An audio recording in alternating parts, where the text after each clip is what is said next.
Welcome back, everyone.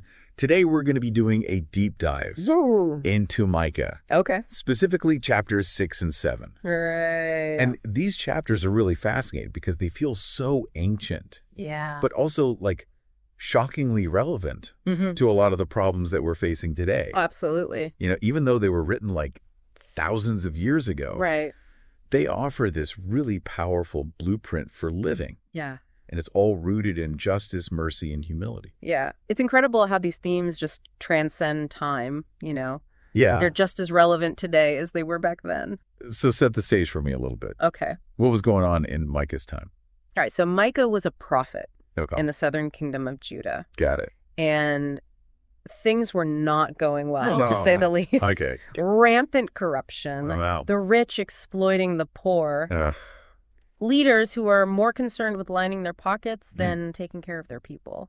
Sadly, that sounds familiar. It's like you're reading the headlines today. Yeah. And Micah doesn't hold back. No. He just launches into this incredibly powerful, almost theatrical scene in chapter 6. I love that you said theatrical because it really does feel like a courtroom drama almost. It's like God is putting his people on trial with the mountains as witnesses. I mean, that imagery is just... It's so vivid, right? Yeah, it's so powerful. It's like he's emphasizing the gravity of the situation. Yeah. And he's calling out their hypocrisy. All like, right. You claim to follow me, but your actions are telling a completely different story. Their actions were clearly out of line. Yeah.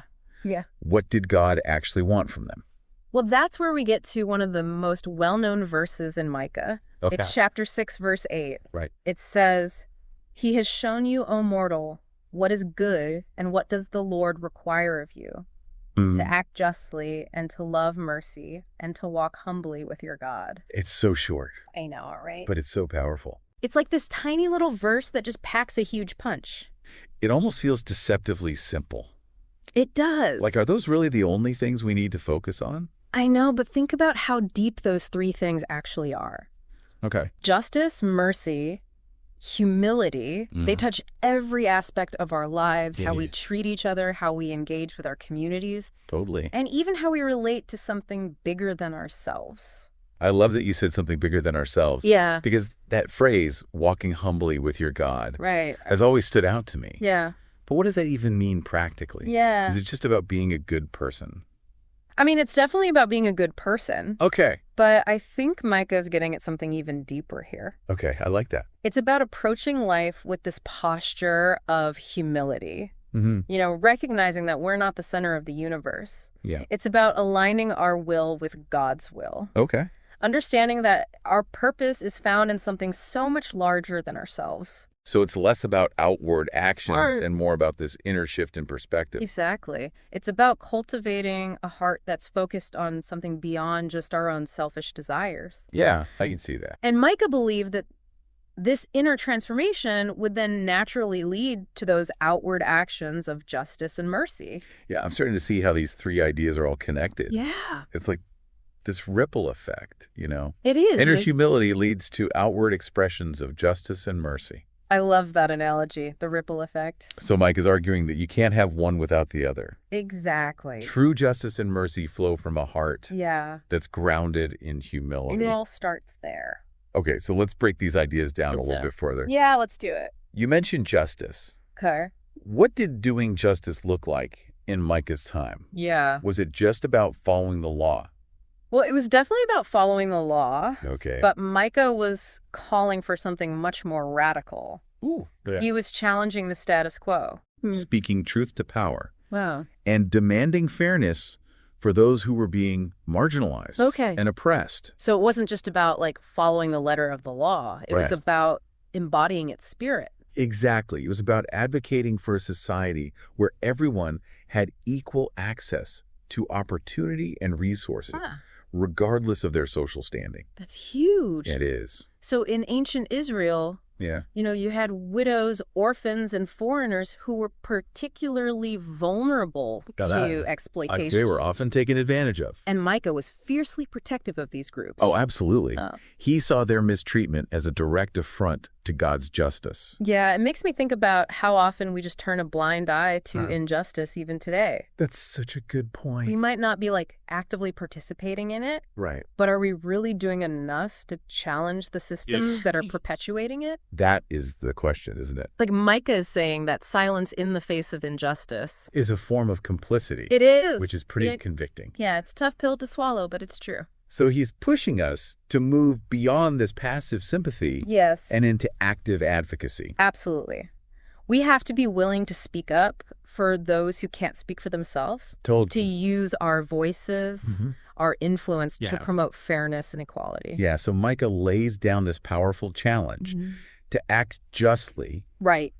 But then he balances it with this idea of loving mercy. Yes, he does. How did he define mercy? Okay. Was it just about forgiveness? It's definitely about forgiveness, but it's so much more than just saying, I forgive you. Okay. Micah's idea of mercy is about embodying compassion, demonstrating kindness and generosity, especially to those who we perceive as undeserving. That's a great point, because it's easy to show mercy to people we like. Right. Or who are like us. It's easy to show mercy to people who we think deserve it. Right. But Mike is pushing us to go beyond that. So he's challenging us to extend ourselves. Yes. Even when it's difficult. Even when it costs us something. Even when it costs us something. Exactly. So it's less about being judgmental. Right. And more about showing empathy and understanding. Yeah. It's about recognizing our shared humanity. Recognizing that we all make mistakes. Yeah. And that we all need grace and compassion, no matter what. You know, it's interesting when we think about justice and mercy. Yeah. We often think of them as these opposite ideas. Okay. One is about holding people accountable. And the other is about offering forgiveness. Right. But Micah seems to be saying that they're actually two sides of the same coin. I think that's a really good point. Okay, so Micah doesn't just talk about justice and mercy in the abstract. Right. He uses some pretty vivid language. He does. To describe what society was like in his time. Yeah. And it gets pretty bleak in chapter 7. It does get pretty dark. Yeah, he doesn't shy away from those realities. No, he doesn't. He talks about failed leaders. Yeah. Broken families. Rampant corruption. It's like a laundry list of societal ills. Yeah, and this pervasive sense of decay. Like the whole system is just falling apart. There's this one line that really stood out to me. Oh, yeah. He says, the best of them is like a briar. The most upright, worse than a thorn hedge. Ouch. I know, right? That's a powerful image. Yeah. What do you think he's getting at there? I think he's saying that even those who are trying to do good are getting caught up in all of this corruption and brokenness. Like the whole system is rigged against them. It's hard to stay good when everything around you is bad. It makes you wonder if things were that bad back then. Yeah. Is there any hope for us today? Right. I mean, we're facing so many similar challenges, you know. We are. Political polarization. Yeah. Economic inequality. Environmental degradation. Climate change. Yeah, climate change. It's easy to look around and just feel completely overwhelmed. Yeah, totally. You can feel like you're drowning in negativity. Especially with how much bad news we're bombarded with every day. Yeah, but Micah doesn't leave us in despair. That's true. Even in the midst of all this darkness, he offers this glimmer of hope.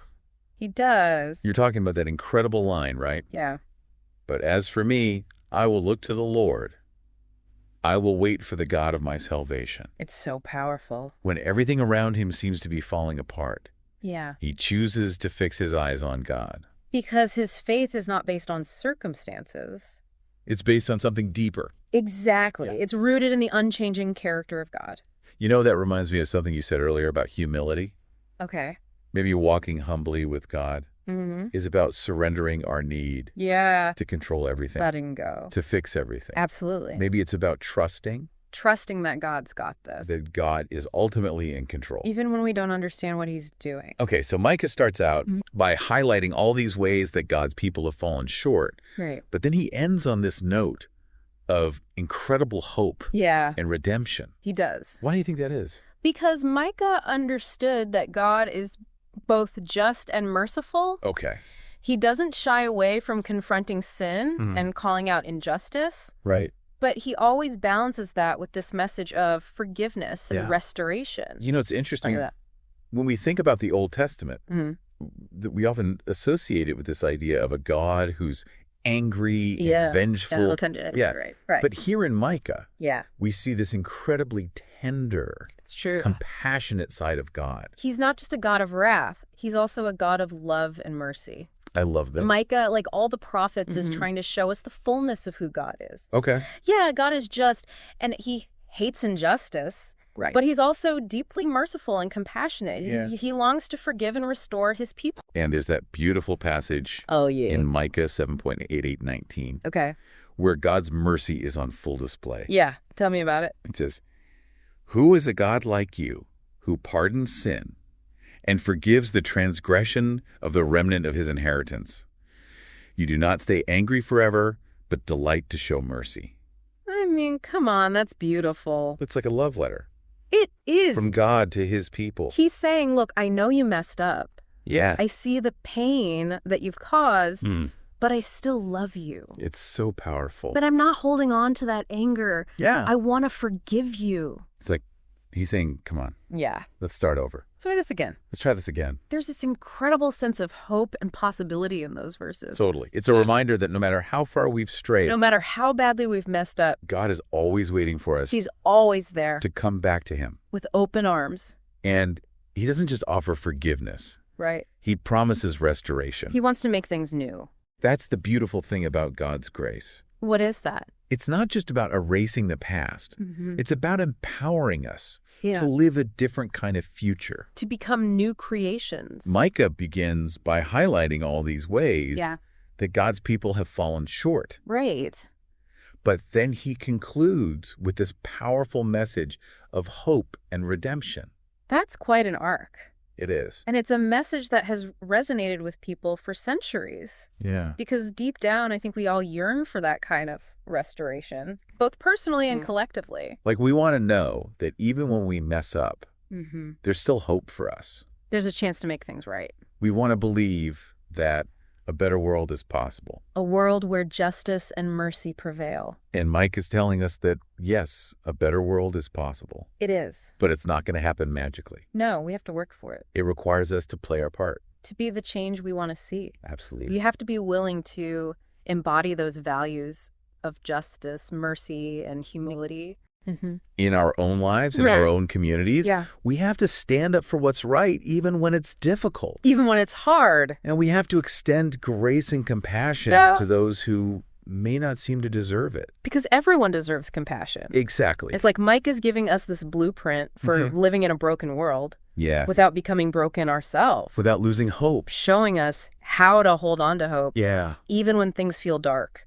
When all you see is darkness. And how to choose love even when it's hard. Because love is always the answer. And ultimately, it's about trusting that God is working. Trusting in his plan. Even when we can't see it.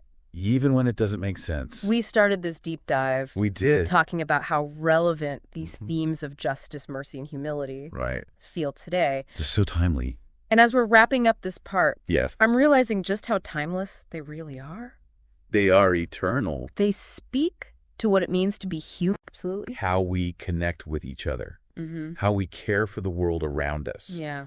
And how we find meaning How we find purpose. in something bigger than ourselves. Yeah, that's a good place to stop for now. As we wrap up our deep dive into Micah chapter 6 and 7, Yeah. what stands out to you as the most relevant takeaway for our listeners today? That's a good question. I know we've covered a lot. We've talked a lot about these big ideas. Right. Justice, mercy, and humility. Yeah. But I think the real challenge is figuring out what they actually look like in our everyday lives. It's so easy to get caught up in the abstract. It is. But how do we actually live these values out Right.